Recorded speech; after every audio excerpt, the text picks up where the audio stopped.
Hello, नमस्कार दोस्तों।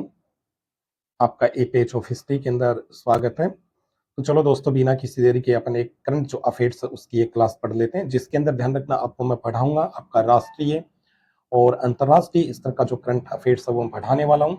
इसके अंदर ये जो क्लास है ये आपके मुख्य रूप से आपके लिए जो उपयोगी रहेगी वो किसके इसके अंदर रहेगी। तो एक तो ध्यान रखना आपका जो फर्स्ट एड है उस फर्स्ट एड के अंदर बहुत इंपॉर्टेंट है। उसके अलावा ध्यान रखना ये आपकी दूसरी जो इंपॉर्टेंट होने वाली है वो आपके सेकंड ग्रेड के अंदर बहुत इंपॉर्टेंट रहेगी। उसके बाद में आपका थर्ड ग्रेड रेलवे एसएससी, ठीक है। यानी कि कहने का मतलब ये है कि आपकी इंडिया लेवल के स्तर इंडिया लेवल के ऊपर जो एग्जाम होती है उसके अंदर भी ये क्लास बहुत इंपॉर्टेंट होने वाली है, ठीक है। तो बिना किसी देरी के वीडियो स्टार्ट करते हैं। पहला क्वेश्चन देखिएगा। पहला क्वेश्चन आपकी स्क्रीन के ऊपर है। भारत देखिएगा, पहला क्वेश्चन बहुत इंपॉर्टेंट है। भारत के महान्यायवादी यानी कि अटॉर्नी जनरल कौन है, ठीक है। तो ऑप्शन ए है संजीव खन्ना, ऑप्शन बी है आर वेंकट रमणी, उसके बाद में सी वाला है आपका तुषार मेहता और डी है आपकी ज्ञानेश कुमार, ठीक है। तो देखिएगा इसके अंदर अपन सबसे पहले महान्यायवादी है उनकी कुछ एक बातें कर लेते हैं, ठीक है। तो देखिएगा महान्यायवादी होते हैं, इनकी खास बातें क्या क्या होती है, इनके पास कौन कौन से विशेष अधिकार होते हैं, ठीक है, इनकी क्या क्या शक्तियां होती है। एक बात तो इनके बारे में ये याद रखना है कि आपके जो महान्यायवादी होते हैं ये ध्यान रखना अपना जो देश होता है उस देश के सर्वोच्च क्या होते हैं, तो सर्वोच्च आपके विधि अधिकारी होते हैं। क्या होते हैं? सर्वोच्च आपके विधि अधिकारी होते हैं। कौन? हमारे अटॉर्नी जनरल होते हैं। देश के सर्वोच्च क्या होते हैं? विधि अधिकारी होते हैं। इसके अलावा दूसरी अगर विशेषता की बात करते हैं तो दूसरी विशेषता देखिएगा, एक ये कहा जाता है कि ये आपके भारत सरकार है उस भारत सरकार के मुख्य कानूनी सलाहकार होते हैं। किसके?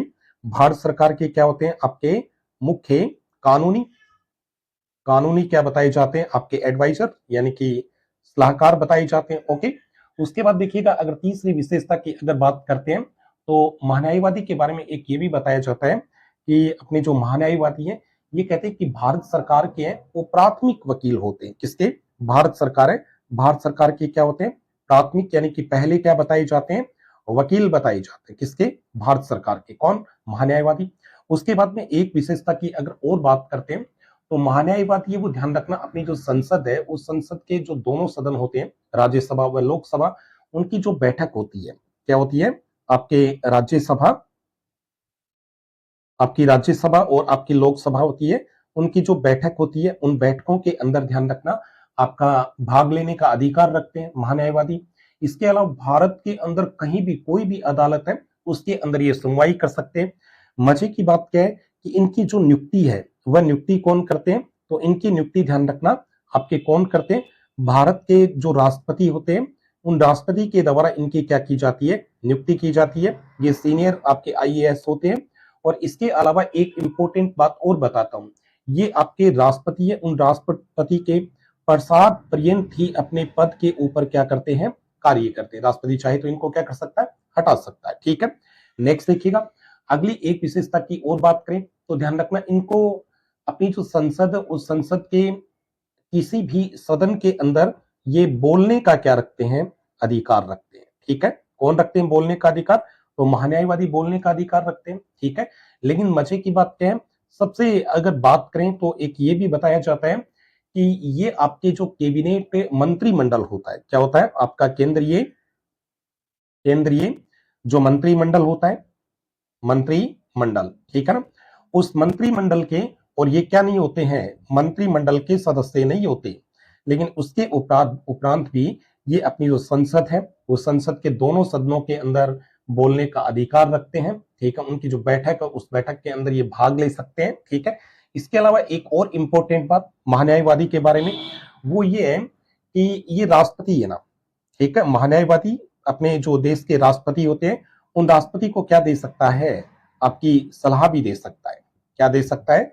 सलाह, ठीक है। सलाह जबरदस्ती नहीं दे सकते, ठीक है। राष्ट्रपति चाहे तो इनसे क्या ले सकते हैं? सलाह ले सकते हैं, ठीक है। ये कुछ एक उनकी क्या बताई जाती है? इंपॉर्टेंट बातें बताई जाती है। किसकी? आपके महान्यायवादी की। इसके अलावा देखिएगा एक सबसे लास्ट और फाइनल बात और बता देता हूं, भारत के जो पहले महान्यायवादी थे उनका नाम बताया जाता है आपका एम सी शीतलवाड़। शीतलवाड़ ये हमारे देश के पहले क्या थे? महान्यायवादी माने जाते हैं। और सीतलवाड़ साहब थे, इनके द्वारा इस पद के ऊपर लगातार कितने वर्षों तक कार्य किया गया था, तो आपके 13 वर्षों तक कार्य किया गया था। तो ये अटॉर्नी जनरल की कुछ खास बातें थी। अब मैं आपको इसका आंसर बता देता हूं, ठीक है। ध्यान रखना, पहले के अंदर आपका सही जो उत्तर होगा वो होगा बी, यानी कि वर्तमान के अंदर अपने भारत के जो महान्यायवादी हैं वो आपके कौन है, तो आर वेंकट रमणी है। ओके, तो ये पहला क्वेश्चन आपका कंप्लीट होता है विद्यार्थियों। अब बढ़ते हैं अपन क्वेश्चन नंबर 2 के ऊपर। तो क्वेश्चन नंबर 2 देखिएगा आपकी स्क्रीन के ऊपर, ये रहा, ठीक है। और ये भी ध्यान रखना बहुत ही इंपॉर्टेंट क्वेश्चन है, ठीक है। इसकी अगर बात करते हैं तो देखिएगा क्वेश्चन क्या आपका, क्वेश्चन आपका है, ध्यान रखना कि सर्वोच्च न्यायालय के मुख्य न्यायाधीश कौन है। हाल ही की बात करते हैं, वर्तमान की अगर बात करते हैं तो वर्तमान के अंदर अपने देश के जो सर्वोच्च न्यायालय के जो मुख्य न्यायाधीश हैं वो कौन है। देखिएगा वर्तमान के अंदर अपने देश के जो मुख्य न्यायाधीश हैं उनका नाम है जस्टिस संजीव खन्ना। तो इसके अंदर आपका ऑप्शन ए सही होगा। इसके अलावा बात करते हैं तो देखिएगा आपके न्याय जो मुख्य न्यायाधीश होते हैं, ये कहते हैं कि आपके न्यायालय के अंदर जो आपके दूसरे जो न्यायाधीश होते हैं, क्या होते हैं, दूसरे जो न्यायाधीश होते हैं उन न्यायाधीशों की ये क्या करते हैं, नियुक्ति कर सकते हैं, ठीक है। ये इनकी एक क्या है, खास बात है, ठीक है। उसके बाद देखिएगा आगे एक बात और बता देता हूं चलते चलते, ठीक है। राष्ट्रपति को परामर्श देने की निकाय के रूप में भी कार्य करते हैं कौन, हमारे सर्वोच्च न्यायालय के जो मुख्य न्यायाधीश होते हैं। ये ध्यान रखना, अपने देश के जो राष्ट्रपति होते हैं, ठीक है, उन राष्ट्रपति को क्या यानी कि परामर्श देने के रूप में भी एक क्या करते हैं, ये कार्य करते हैं। तो ये दूसरा क्वेश्चन कंप्लीट होता है। नेक्स्ट बढ़ते हैं आगे, तीसरा क्वेश्चन देखिएगा। तीसरे क्वेश्चन की अगर बात करते हैं तो तीसरा क्वेश्चन देखिएगा बहुत इंपॉर्टेंट है, ठीक है। और क्या है, राज्यसभा में उपसभापति कौन है। वर्तमान की अगर बात करते हैं तो वर्तमान के अंदर अपनी जो राज्यसभा है उस राज्यसभा के अंदर और अपने जो उपसभापति है वो उपसभापति कौन है। तो उपसभापति की अगर बात करते हैं तो आपके क्वेश्चन नंबर 3 के अंदर सही ऑप्शन होगा, वह होगा आपका सी, यानी कि हाल ही के अंदर वर्तमान के अंदर अपनी जो राज्यसभा, उस राज्यसभा के जो उपसभापति है वो कौन है आपके, तो हरिवंश नारायण सिंह। कौन है, हरिवंश नारायण सिंह। सी वाला ऑप्शन इसके अंदर क्या होगा, राइट होगा, ठीक है। देखिएगा उपसभापति है, उनकी खास बातें क्या क्या है, ठीक है। एक तो उपसभापति है, उपसभापति को ध्यान रखना वोटिंग का अधिकार कभी नहीं होता, लेकिन इनको वोटिंग का अधिकार होता भी है। कब होता है, जब ध्यान रखना आपके दोनों पक्ष होते हैं, ठीक है, यानी कि वोट करने वाले आपके दोनों पक्ष हैं, दोनों पक्ष से के जो वोट हैं वो वोट ध्यान रखना उनकी वोटों की संख्या जब क्या रह जाती है, बराबर रह जाती है, ठीक है, तब ध्यान रखना आपके जो राज्यसभा के उपसभापति होते हैं उनको भी ध्यान रखना वोटिंग करने का क्या होता है, अधिकार होता है। वैसे नहीं होता, ध्यान रखना, लेकिन दोनों पक्ष हैं, उन दोनों पक्षों के वोट जब एकदम बराबर हो जाते हैं, ठीक है, यानी कि एक पक्ष के भी कितने वोट आए, 100 वोट आए, दूसरे पक्ष के भी कितने वोट आए, 100 वोट आए, तब ध्यान रखना आपके वोट देने का अधिकार किसको प्राप्त होता है, तो राज्यसभा के आपके उपसभापति होते हैं उनको क्या होता है, आपके वोट देने का अधिकार होता है। इसके अलावा देखिएगा अगर बात करें तो ध्यान रखना आपके उपसभापति है, इनका जो वेतन होता है वह वेतन ध्यान रखना अपने भारत की जो संसद होती है उस संसद के द्वारा इनका जो वेतन है वह वेतन क्या किया जाता है, तो इनका वेतन तय किया जाता है कि इनको कितना वेतन देना पड़ेगा। तो ये कुछ एक बातें किसकी है, आपके उपसभापति की है। इसके अलावा देखिएगा एक बात और आपको मैं बता देता हूं, हालांकि बहुत सिंपल बात है। राज्यसभा की अगर बात करें तो राज्यसभा ध्यान रखना आपका जो अपनी संसद होती है उस संसद का आपका कौन सा सदन होता है, तो आपका द्वितीय सदन होता है। कौन सा सदन होता है, द्वितीय सदन। और एक इंपॉर्टेंट बात, ये आपका कैसा सदन है, राज्यसभा ध्यान रखना संसद का स्थायी सदन होता है, ठीक है। हालांकि आपकी जो लोकसभा होती है वह अस्थायी होता है, लेकिन जो राज्यसभा होती है वह स्थायी होता है। ओके, इसके अलावा देखिएगा एक खास बात और, इसके अंदर आपके सदस्यों की जो संख्या होती है वह आपकी कितनी होती है, 245 होती है। इन 245 सदस्यों में से 12 सदस्य ऐसे होते हैं जिनको जो मनोनीत किया जाता है वो हमारे देश के जो राष्ट्रपति होते हैं, राष्ट्रपति, ठीक है, उन राष्ट्रपति के द्वारा 12 सदस्यों को क्या किया जाता है, आपका इसके अंदर मनोनीत किया जाता है। ये क्वेश्चन बहुत बार पूछा गया है, ठीक है, कि राज्यसभा के, और संख्या भी बहुत बार पूछ ली गई, राज्यसभा के अंदर आपके राष्ट्रपति के द्वारा कितने सदस्य, तो 12 सदस्यों को मनोनीत किया जाता है। इन सभी सदस्यों का जो कार्यकाल होता है वह कार्यकाल अपना कितने वर्ष का होता है, तो ये आपके 6 ईयर्स का होता है, ठीक है, 6 वर्ष का होता है। लेकिन मजे की बात क्या है, इसके अंदर कहते हैं कि आपके 1/3 कितने, 1/3 जो सदस्य होते हैं वह ध्यान रखना आपके प्रति 2 वर्ष बाद, प्रत्येक 2 वर्ष बाद ध्यान रखना ये सदस्य क्या हो जाते हैं, रिटायर्ड हो जाते हैं, ठीक है, सेवानिवृत्त हो जाते हैं। तो ये कुछ एक क्या थी राज्यसभा की खास बातें थी। अब मैं आपको बता देता हूं कि राज्यसभा के वर्तमान के अंदर आपके जो सभापति है, ठीक है, देखिएगा, बात करते हैं किसकी, उपसभापति की बात करते हैं। तो उपसभापति अपने कौन है, आपके हरिवंश नारायण सिंह है। लेकिन सभापति की बात करते हैं तो सभापति आपके कौन है, जगदीप धनखड़ साहब है।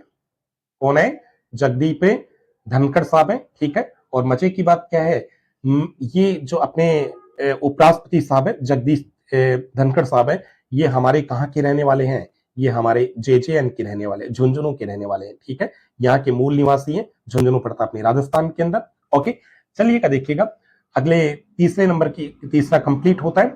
चौथे नंबर के क्वेश्चन की अगर बात करते हैं तो चौथा क्वेश्चन आपकी स्क्रीन के ऊपर ये रहा, ठीक है।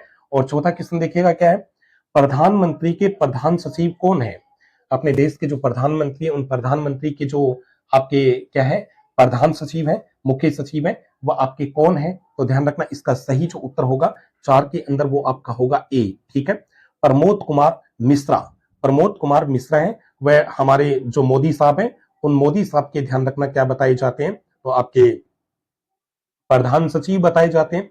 प्रधान सचिव की 2 बातें देखिएगा, एक बात तो कहते हैं कि आपके जो प्रधान सचिव होते हैं ये हमारे देश के जो पीएम होते हैं, ठीक है, हमारे देश के जो पीएम है आपके मोदी साहब, ठीक है ना। तो इनको ध्यान रखना, एक तो आपके घरेलू घरेलू और घरेलू के साथ साथ में आपके जो विदेश नीति होती है, क्या होती है, विदेश नीति।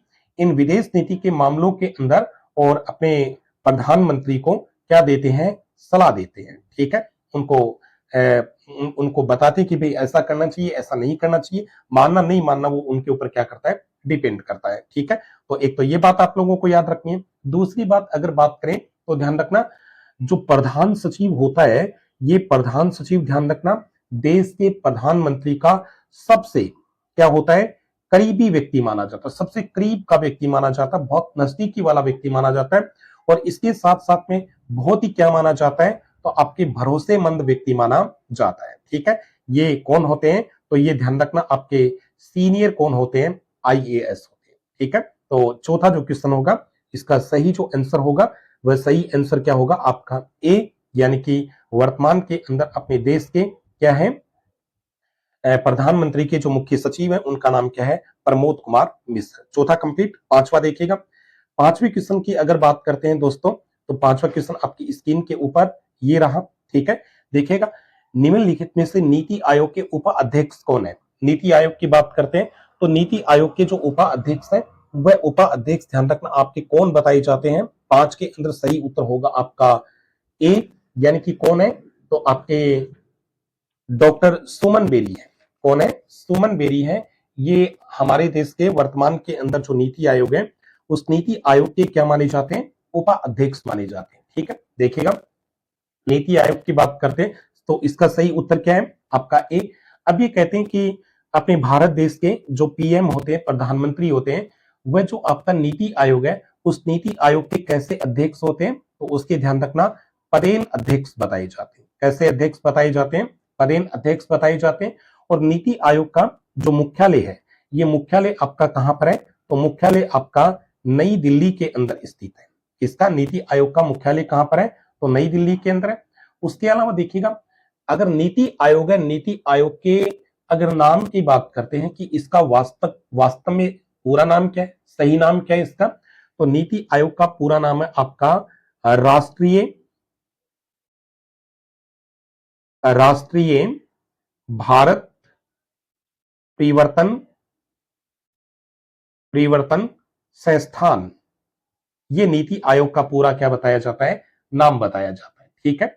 और नीति आयोग के जो पहले क्या थे, नीति आयोग के पहले जो मुख्य कार्यकारी अधिकारी थे, दोबारा सुन लेना, नीति आयोग के पहले मुख्य कार्यकारी जो अधिकारी थे उनका नाम बताया जाता है, वो था आपका सिंधु सिंधु श्री खुल्लर।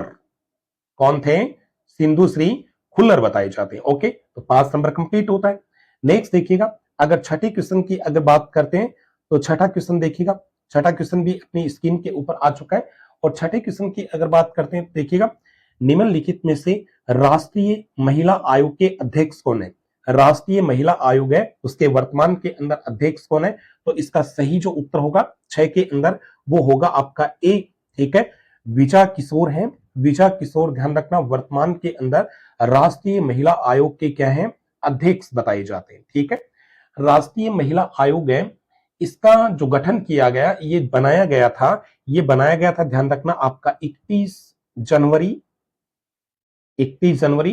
1992 ईस्वी को इसका क्या किया गया था? गठन किया गया, बनाया गया। ठीक है, अब ये क्यों बनाया गया? ये खास करके महिलाओं के लिए बनाया गया। अब ये महिलाओं के लिए क्या क्या काम करता है? ये एक तो ध्यान रखना, महिलाओं की जो सुरक्षा है उसके लिए कार्य करता है। दूसरी बात करते हैं तो महिलाओं को क्या प्रदान करता है? महिलाओं को संरक्षण प्रदान करता है। एक ध्यान रखना, महिलाओं के विकास के लिए क्या करता है? कार्य करता है। तो ये 3 कार्य करता है, महिलाओं की सुरक्षा, संरक्षण व विकास के लिए ये क्या करता है? कार्य करता है। ठीक है, नेक्स्ट देखो, अगर मान लो कोई महिला प्रताड़ित है, किसी महिला को दुखी किया जा रहा है, तो वह अगर महिला आयोग, राष्ट्रीय महिला आयोग के अंदर अगर अपनी शिकायत दर्ज करवाना चाहती है तो वह कौन से नंबर के ऊपर कॉल कर सकती है? यह भी इंपॉर्टेंट है। ठीक है, कौन से नंबर पे कॉल करेगी?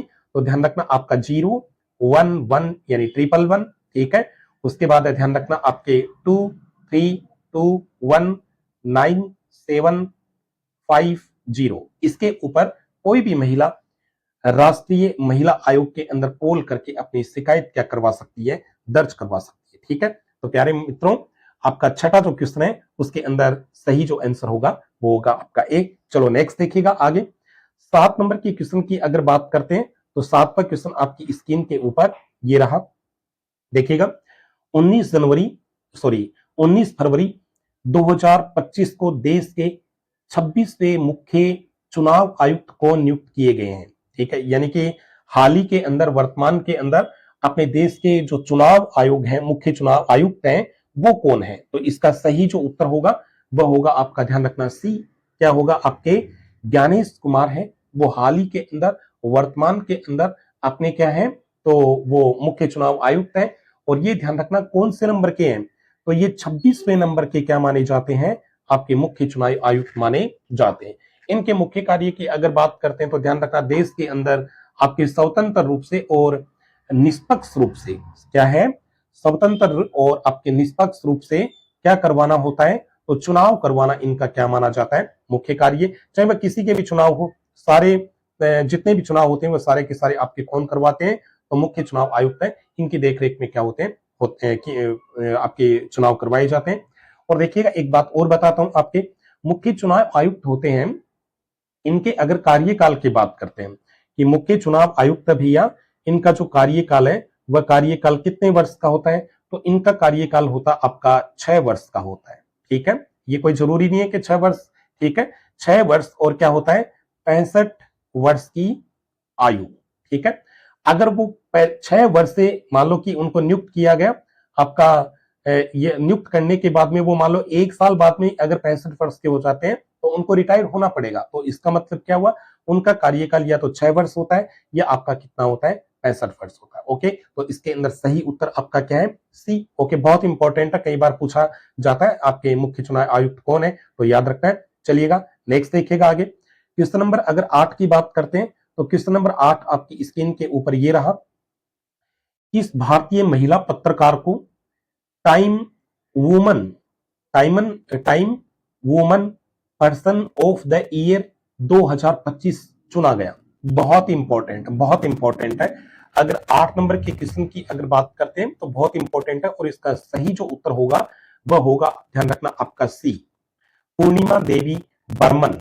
इनको ध्यान रखना, हाल ही के अंदर क्या है? आपका time women person of the year 2025 क्या किया गया है? चुना गया है। ठीक है, और ये जो आपकी पूर्णिमा वर्मन है, इनके बारे में कहा जाता है, इनकी बहुत सारी इंपॉर्टेंट बातें पूर्णिमा वर्मन की। तो देखिएगा कौन कौन सी बातें, ये जो आपका इनकी खास बातें क्या क्या है। एक तो देखिएगा, ये कहा जाता है कि आपके वर्मन, ये पूर्णिमा जी हैं, इनके बारे में कहते हैं कि ये मुख्य रूप से हैं क्या, तो ये ध्यान रखना आपके जीव विज्ञानी है। क्या है? जीव विज्ञानी, यानी कि जीव विज्ञान से संबंधित है। इसके साथ साथ में ये ध्यान रखना आपके जो वन्य जीव होते हैं, वन्य जीव, उन वन्य जीवों के संरक्षण के लिए कार्य करती है। इसका ध्यान रखना, इनको क्या कहा जाता है? ये जीव विज्ञानी व वन्य जीव संरक्षणवादी है। ठीक है। और सबसे जो इंपॉर्टेंट बात है वो ध्यान रखना, आपके इस सूची में शामिल होने वाली ये एकमात्र, क्या है? इस सूची में शामिल होने वाली एकमात्र और क्या है, तो आपकी भारत ये क्या मानी जाती है? महिला। ये सबसे इंपॉर्टेंट बात है। क्या है? तो ध्यान रखना, आपके time women person of the year, इस सूची के अंदर शामिल होने वाली एकमात्र भारतीय महिला, उनका नाम क्या है? आपके पूर्णिमा। ठीक है, पूर्णिमा देवी बर्मन। इसके अलावा देखिएगा, ये कहां की रहने वाली है पूर्णिमा? तो ये ध्यान रखना, आपके कामरूप की रहने वाली है। कामरूप, कामरूप है, ये आपका कहां पड़ता है? तो ये असम के अंदर पड़ता है। कहां पड़ता है? असम के अंदर। अब ये देखिएगा, बहुत दिनों से ये कार्य कर रही है, इसके लिए 16-17 सालों से ये कार्य कर रही है इस क्षेत्र के अंदर। तो इन्होंने कहते हैं कि एक महिलाओं की एक टीम बनाई। किसकी टीम बनाई? जो महिलाएं हैं, उन महिलाओं की इनके द्वारा एक टीम बनाई गई। और इस टीम के अंदर कुल मिलाकर के कितनी हजार महिलाएं? तो 10,000 क्या बताई जाती है? महिलाएं बताई जाती है। ठीक है। और ये 10,000 महिलाओं की जो टीम है, इन टीम का जो मुख्य रूप से कार्य होता है, वह कार्य क्या होता है? जो पक्षी होते हैं, क्या होते हैं? पक्षी। उन पक्षियों के जो घोंसले होते हैं, घोंसले, ठीक है, उन घोंसलों की क्या करना? रक्षा करना क्या माना करती है? मुख्य कार्य करती है। अब देखिएगा, इन्होंने 10,000 महिलाओं की जो टीम बनाई है, ठीक है, उस टीम का नाम क्या है? ये भी बहुत इंपॉर्टेंट है। इनके द्वारा जो टीम गठित की गई, उसका नाम है आपका हरगीला, हरगीला सेना। ठीक है। तो ध्यान रखना, आपके पूर्णिमा जी है, उनके द्वारा महिलाओं की एक टीम गठित की गई, उस टीम का नाम क्या है? हरगीला सेना। ओके, ये इनकी कुछ एक खास बातें थी। ठीक है। तो 8 का सही उत्तर होगा, वह होगा आपका सी, आपके पूर्णिमा देवी बर्मन। ओके, बढ़ते हैं आगे। नेक्स्ट देखिएगा, क्वेश्चन नंबर अगर 9 की बात करते हैं, तो क्वेश्चन नंबर 9 देखिएगा क्या? रेखा गुप्ता दिल्ली की कौन सी महिला मुख्यमंत्री है? तीसरे नंबर की, चौथे नंबर की, आपके 5वें नंबर की, या 6ठे नंबर की? तो इसका सही जो आंसर होगा, वो आंसर होगा, ध्यान रखना, ये चौथे नंबर की है। कौन से नंबर की है? तो चौथे नंबर की बताई जाती है, यानी कि बी इसके अंदर आपका सही आंसर होगा। इसके अलावा देखिएगा, अगर बात करते हैं दिल्ली की जो प्रथम मुख्यमंत्री थी, ठीक है, उनका नाम क्या था? तो उनका नाम था सुषमा स्वराज। सुषमा स्वराज दिल्ली की पहली क्या थी? मुख्यमंत्री नंबर 1। और ये ध्यान रखना, आपके दिल्ली की मुख्यमंत्री कब रही थी?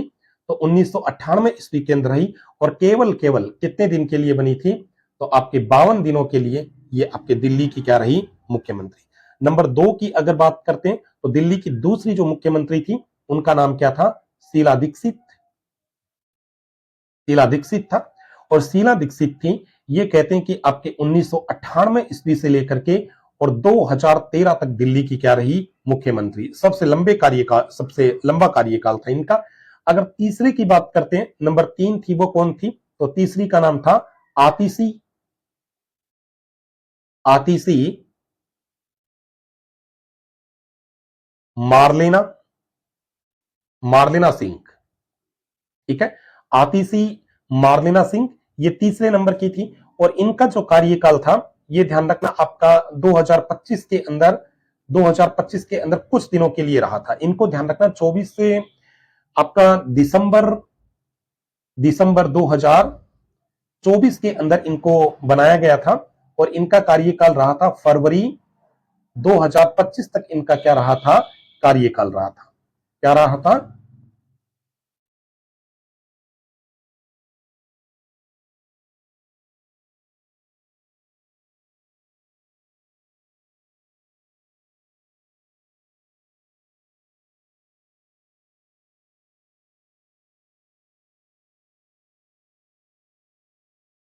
तो देखिएगा, नवा क्वेश्चन देखिएगा। 90 क्वेश्चन की अगर बात करते हैं, तो ध्यान रखना, आपके रेखा गुप्ता दिल्ली की कौन सी महिला मुख्यमंत्री है? तो रेखा गुप्ता की अगर बात करते हैं, तो ये ध्यान रखना, आपके कौन से नंबर की है? तो ये चौथे नंबर की है। कौन से नंबर की है? चौथे नंबर की। अब बात करेंगे कि तो तीन और कौन थी। तो पहली, सबसे पहले कौन थी, उसके बाद कौन थी, और सबसे लास्ट में कौन थी। ठीक है, तो चौथे नंबर की तो कौन होगी? रेखा गुप्ता। ओके, पहली थी, वह पहली कौन मानी जाती है? नंबर एक अगर बात करते हैं तो वह थी आपके सुषमा स्वराज।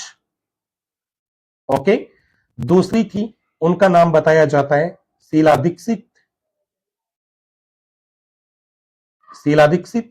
और तीसरी थी, उसका नाम बताया जाता आतिशी। आतिशी, आतिशी मार्नेल सिंह। ठीक है, ये रही थी आपके 1998 के अंदर। ये रही थी आपके 1998 से लेकर 2013 तक रही थी। ओके, 2013 तक। उसके अलावा ध्यान रखना, आतिशी आपके कुछ दिनों के लिए रही थी, आपके 2024 से लेकर 25, यानी दिसंबर 2024 से लेकर फरवरी 2025 तक रही। कुछ महीनों के लिए आपके दिसंबर, जनवरी और फरवरी, लगभग 3 महीने के आसपास ये अस्थायी थी एक प्रकार से। और चौथे नंबर की आपकी कौन है? रेखा गुप्ता। ओके, तो ये आपका इसके अंदर सही उत्तर होगा बी, चौथे नंबर की है। नेक्स्ट देखिएगा, अगले क्वेश्चन की बात करते हैं तो आपका क्वेश्चन नंबर कितना है? 10। 10 नंबर के क्वेश्चन की अगर बात करते हैं तो क्या है? फरवरी 2025 को भारतीय प्रतिभूति एवं विनिमय बोर्ड यानी कि सेबी का नया अध्यक्ष किसे नियुक्त किया गया है? ऑप्शन ए है माधवीपुरी बुच। ठीक है, ऑप्शन पढ़ लेना और फटाक से इसका उत्तर आप लोगों को करना है। तो 10 के अंदर सही जो उत्तर होगा वह होगा आपका बी। ठीक है, तुहिन कांत पांडे। ठीक है, तुहिन कांत पांडे है। ये ध्यान रखना, वर्तमान के अंदर अपनी जो सेबी है, वो सेबी के क्या माने जाते हैं? अध्यक्ष माने जाते हैं। ठीक है, और इनको ध्यान रखना किसके स्थान पे बनाया गया है? तो इनको माधवीपुरी बुच है, इसके स्थान पे इनको क्या किया गया? नया अध्यक्ष नियुक्त किया गया। तो इनसे पहले कौन थी? आपकी माधवीपुरी बुच थी। अभी हाल ही के अंदर आपके कौन है? तो तुहिन कांत पांडे हैं। ओके, तो 10 नंबर का कंप्लीट होता, 10 के अंदर आपका बी होगा। अगला देखिएगा, 11 नंबर की अगर बात करते हैं तो 11 नंबर का क्या है? 11 नंबर का आपका भारतीय रेलवे रिपोर्ट के मुताबिक पहली, भारत की पहली हाइपर लूम ट्रेन कहां चलेगी? ठीक है, तो मैं इसकी कुछ एक बातें आपको बताता हूं कि आपकी हाइपर लूम ट्रेन क्या होती है। ये सब बातें अपन पहले करते हैं। ठीक है, हाइपर लूम ट्रेन होती है, इसके बारे में कहते हैं कि अपने हाल ही के अंदर अपने देश के जो रेल मंत्री हैं, ठीक है, रेल मंत्री का नाम आप लोगों को याद रखना है। तो रेल मंत्री का नाम कौन है? आपके अश्वनी, अश्वनी वैष्णव। अश्वनी वैष्णव है। ये क्या है? हमारे देश के क्या है? आपके रेल मंत्री है। और देखिएगा, इनकी ये हाइपर लूम ट्रेन होती है, ये क्या होती है? ये कहते हैं कि चुंबकीय पटरियों पर चलने वाली एक ट्रेन है। इसके ऊपर जो चुंबक होती है, उस चुंबक की पटरी बनाई जाएंगी। ठीक है, उसके ऊपर ये क्या करेगी? चलेगी। ठीक है, और इसकी जो अवधारणा थी वह सबसे पहले ध्यान रखना आपके 2013 के अंदर आपके अमेरिका के एक उद्योगपति हैं जिनका नाम है एलन मस्क। क्या नाम है? Elon, Elon Musk. इनके द्वारा सबसे पहले ये अवधारणा दी गई थी। ठीक है, लेकिन हाल ही के अंदर ध्यान रखना, आपके अपने भारत की अगर बात करते हैं तो भारत के अंदर ध्यान रखना, इस ट्रेन का परीक्षण कर लिया गया। ठीक है, हालांकि पटरी पे नहीं किया गया, एक छोटी सी अपन कह सकते हैं कि एक जो डमी होती है उस टाइप से इसका किया गया। ठीक है, तो ध्यान रखना, भारत के अंदर आपके 100 किलोमीटर, 100 किलोमीटर प्रति घंटा, प्रति घंटा की स्पीड से चलने वाला जो परीक्षण है वो परीक्षण किया जा चुका है। ठीक है, ये तो कर लिया गया। और ध्यान रखना, वर्तमान के अंदर तैयारी कौन सी चल रही है? तो आपके प्रति घंटा 600 किलोमीटर की वर्तमान के अंदर क्या चल रही है? तैयारी चल रही है। ठीक है, ये भारतीय जो रेलवे है, उस भारतीय रेलवे ने ध्यान रखना आपके आईआईटी मद्रास, आईआईटी मद्रास के साथ मिलकर के ये जो काम है, ये काम इनके द्वारा किया गया। ठीक है, ये ध्यान रखना बहुत ही इंपॉर्टेंट है। और ये जो अपनी चलेगी, तो ये ध्यान रखना आपके मुंबई से पुणे के लिए इसका पहला क्या रखा गया? प्रावधान रखा गया कि भाई सबसे पहले अपन कहां चलाएंगे इसको? तो आपकी बंबई से लेकर कहां तक? पुणे। ओके, तो 11 के अंदर सही उत्तर होगा आपका क्या? ए। चलिएगा नेक्स्ट, 12वां क्वेश्चन देखिएगा। 12वें क्वेश्चन की अगर बात करते हैं तो 12वां क्वेश्चन क्या है? 12वां क्वेश्चन, देश की पहली डॉल्फिन गणना रिपोर्ट के अनुसार सर्वाधिक डॉल्फिन कहां है? उत्तर प्रदेश, बिहार, पश्चिमी बंगाल, गुजरात। तो देखिएगा, इसका सही उत्तर है वो होगा आपका ए। सर्वाधिक सबसे अधिक जो डॉल्फिन है जो गणना की गई उसके अंदर जो सबसे अधिक डॉल्फिन मिली है वो आपकी कहां पर मिली, उत्तर प्रदेश। इसकी कुछ बातें मैं आपको बताता हूं। देखिएगा, देश की पहली नदी डॉल्फिन की गणना की गई है, ठीक है। इससे पहले ध्यान रखना, नदियों के अंदर रहने वाले आपकी जो डॉल्फिन है, ठीक है, इन डॉल्फिन की आज तक भारत के अंदर कभी भी गणना नहीं की गई, तो ये पहली डॉल्फिन गणना है। उसके बाद में ध्यान रखना, कुल मिलाकर के भारत के अंदर टोटल इस गणना के अंदर आपकी जो डॉल्फिन प्राप्त हुई है, डॉल्फिन मिली है, वह टोटल कितनी मिली है, तो 6,327 3000 सॉरी आपके 6,327 नदी डॉल्फिन मिली है, ठीक है। नदियों के अंदर इतनी डॉल्फिन भारत के अंदर प्रेजेंट टाइम के अंदर क्या है, रहती है। उसके बाद ध्यान रखना, अगर और बात करते हैं, नेक्स्ट देखिएगा, एक कहते हैं कि डॉल्फिन का ये अध्ययन था, ये अध्ययन कुल मिलाकर के कितने राज्यों के अंदर किया गया था, तो ये अध्ययन आपके 8 राज्यों के अंदर चला, ठीक है। 8 राज्यों के अंदर कितनी नदियों के अंदर चलाया गया था, तो 28 नदियों के अंदर ये अभियान था, ये अभियान चलाया गया। और इस अभियान के अंदर ध्यान रखना, आपकी कितनी दूरी कंप्लीट की गई, तो 8,500 किलोमीटर है वो दूरी तय की गई, जिसके अंदर यानी कि जो डॉल्फिन है उनकी खोज के लिए इतनी दूरी के अंदर क्या किया गया था, तो आपका परीक्षण किया गया, उनको देखा गया, उनको खोजा गया, ठीक है। तो याद रखना, कितने राज्यों में, 8 राज्यों में, कितनी नदियों में, 28 नदियों में, कितने दूरी कंप्लीट की गई, 8,500 किलोमीटर, ठीक है। नेक्स्ट एक बात और सुनिएगा इसकी, ठीक है। तो देखिएगा, सर्वाधिक कहां पाई गई, तो सबसे अधिक आपकी उत्तर प्रदेश के अंदर क्या की गई है, पाई गई है, ठीक है। ये घोषणा है आपके डॉल्फिन गणना की, जो घोषणा है ये हमारे देश के प्रधानमंत्री हैं जिनका नाम है नरेंद्र मोदी, ठीक है।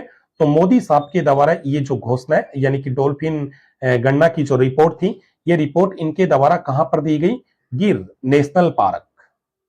नेशनल पार्क जो कहां पड़ता है, तो ये आपका गुजरात के अंदर पड़ता है, यहां पे ये रिपोर्ट थी, ये रिपोर्ट दी गई थी। तो सही उत्तर इसके अंदर क्या होगा, आपका ए होगा 12 के अंदर। चलिएगा नेक्स्ट देखो, 13वां क्वेश्चन देखिएगा। 13वीं क्वेश्चन की अगर प्यारे दोस्तों बात करते हैं तो क्या है आपका, फरवरी 2025 को इलेक्ट्रॉनिक और सूचना प्रौद्योगिकी मंत्रालय ने आधार प्रमाणीकरण प्रक्रिया को सरल बनाने के लिए शुभारंभ किया है। यानी आधार जो है, अपना जो आधार कार्ड है उसके प्रमाणीकरण के लिए एक प्रक्रिया अपनाएगी, उसको और सरल करने के लिए। तो उसका नाम क्या रखा गया इनके द्वारा, तो इसका सही जो उत्तर होगा 13 के अंदर वो होगा, ध्यान रखना आपका ए, आधार सुशासन पोर्टल।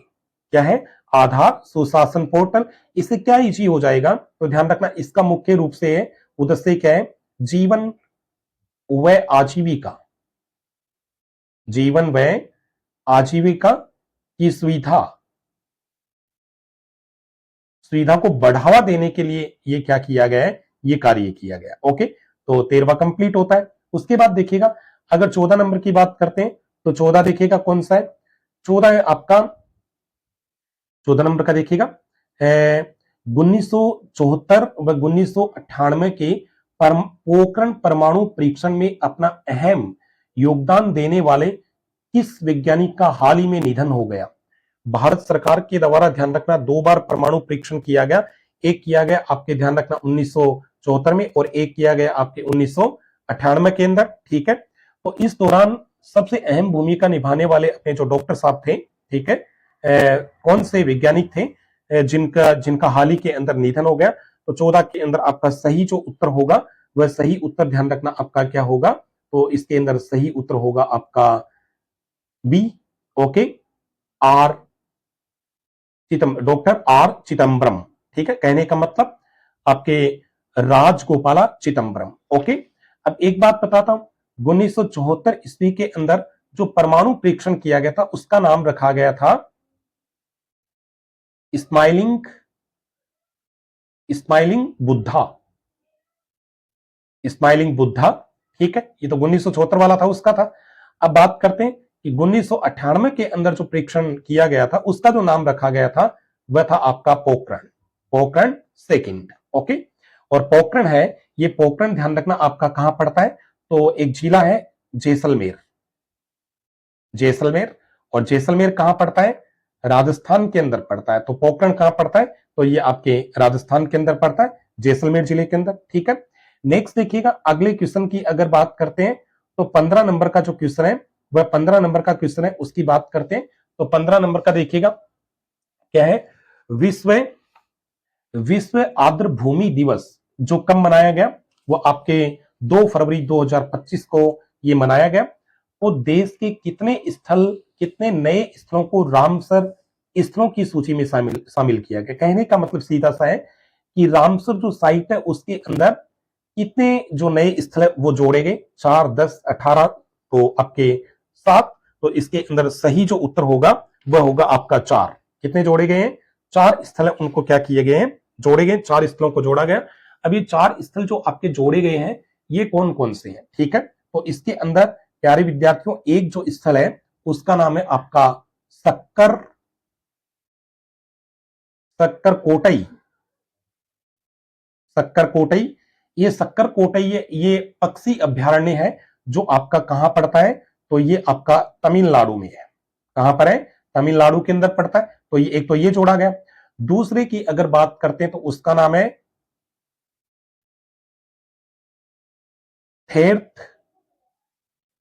थेर्थगल, ठीक है। ये भी ध्यान रखना एक क्या पक्षी अभ्यारण्य है, ये भी आपका तमिलनाडु में ही पड़ता है। उसके बाद में तीसरा जो जोड़ा गया है, तीसरे का नाम बताया जाता है वह आपका है खेचो पलरी। खेचो पलरी है, ये आर्द्र भूमि क्षेत्र है, ठीक है। और ये आपका कहां पड़ता है, तो ये सिक्किम के अंदर पड़ता है। कहां पड़ता है, सिक्किम के अंदर पड़ता है, ठीक है। तो ये तीसरा हो गया। चौथे की अगर बात करते हैं कि चौथा कौन सा है, तो चौथे का नाम है उधवा झील। ये इंपॉर्टेंट है, ये पूछ सकता है, ठीक है, उधवा झील। और ये आपकी कहां पड़ती है, तो ये पड़ती है आपकी झारखंड के अंदर पड़ती है। कहां पड़ती है, झारखंड। तो ये 4 स्थल हैं। इन 4 स्थलों को क्या किया गया है, आपके रामसर साइट के अंदर जोड़ा गया। एक बात और बता देता हूं, ये जो आपका आर्द्रता विश्व आर्द्र भूमि दिवस है, ये प्रति वर्ष कितनी तारीख को मनाया जाता है, तो ये प्रति वर्ष 2 फरवरी को क्या किया जाता है, मनाया जाता है। इसके अलावा देखिएगा 2025 के अंदर आपका विश्व आर्द्र भूमि दिवस जो मनाया गया, इसकी जो थीम है, ये थीम भी आप लोगों को याद रखनी है कि 2025 के अंदर जो आपका विश्व आर्द्र भूमि दिवस मनाया गया उसकी थीम क्या है। तो उसकी थीम क्या है दोस्तों, वो है हमारे साझा भविष्य, हमारे साझा भविष्य के लिए आर्द्र भूमि की रक्षा, आर्द्र भूमि की रक्षा, ये इसकी थीम है। हमारे साझा भविष्य के लिए आर्द्र भूमि की रक्षा, ये इसकी क्या है, ये इसकी थीम है। इसको याद रखना, पूछ सकता है, ठीक है। अब देखिएगा क्या है, आपके अगर बात करते हैं कि वर्तमान के अंदर अपने जो भारत देश है, अपने देश में अब तक रामसर स्थलों की जो संख्या है, वह संख्या अब कुल मिलाकर के कितनी हो गई है, 89। कहने का मतलब कि वर्तमान के अंदर आपके जो रामसर साइट है उसके अंदर भारत के कितने स्थल है, तो 89 है, ठीक है। और इनमें से सर्वाधिक जो आपके स्थल है वह तमिलनाडु के अंदर है। कहां पर है, तमिलनाडु के अंदर। और उनकी संख्या कितनी है, 20। कहने का मतलब टोटल भारत के रामसर साइट के अंदर जो स्थल है वो कितने, 89। इनमें सबसे अधिक है वो 20 कहां पड़ते हैं, तो आपके तमिलनाडु के अंदर पड़ते हैं, ठीक है। दूसरा स्थान सर्वाधिक तो कौन हो गया, आपका तमिलनाडु हो गया। दूसरा है आपका 10, ठीक है। और ये आपके कहां पर है, उत्तर प्रदेश। तो दूसरे नंबर पे आपके कौन है, उत्तर प्रदेश। पहले नंबर पे कौन है, तमिलनाडु है, ठीक है। तो ये ध्यान रखना, आपका क्या था, ये 15 नंबर का क्वेश्चन था। ओके, तो प्यारे दोस्तों आपको क्लास कैसी लगी कमेंट करके जरूर बताना। और ये बहुत ही इंपॉर्टेंट क्वेश्चन है, ठीक है, तो इनको पढ़ जरूर लेना आप लोग, ठीक है। तो बाकी मिलते हैं नेक्स्ट क्लास के अंदर, तब तक के लिए आप सब लोगों को मेरी तरफ से बहुत बहुत धन्यवाद। Thank you.